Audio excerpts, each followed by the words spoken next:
Le vent, l'eau, le soleil d'un côté, le gaz, le pétrole, le charbon, l'uranium de l'autre. Difficile pour ces élèves de comprendre d'où vient l'électricité qui permet d'éclairer leur classe, par exemple, et si c'est une énergie propre.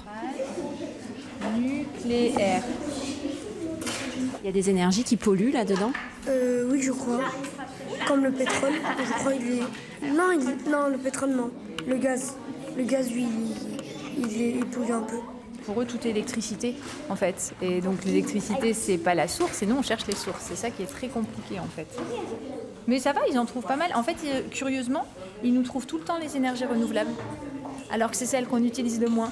Comme quoi, finalement, d'en parler, ça marche. Parler aussi des petits gestes du quotidien, c'est la mission de cette intervenante qui, le temps d'une matinée, 3 fois dans l'année, viendra dans cette classe compléter l'enseignement sur les énergies fossiles et renouvelables, déjà prévu au programme du CM2, pour passer de la théorie à la pratique. Par exemple, quand je brosse les dents, il faut juste remplir un verre et fermer le robinet. T'as raison, Ryan, il suffit juste de remplir un gobelet. Ce qui fait... Non, alors on estime que c'est à peu près 1 litre d'eau quand on se brosse les dents. Quand on laisse l'eau couler, on se fait comme ça, on récupère l'eau, etc. C'est 1 litre, alors que dans un petit verre, il y a quoi, 20 centilitres? Des petits gestes et une collectivité, l'agglomération Cannes Pays de Lérins, qui dit faire sa part aussi. Cette école, par exemple, a bénéficié d'un plan de rénovation énergétique. Et d'ici 2 ans, ce sont 100 classes qui auront participé à ces ateliers d'économie d'énergie.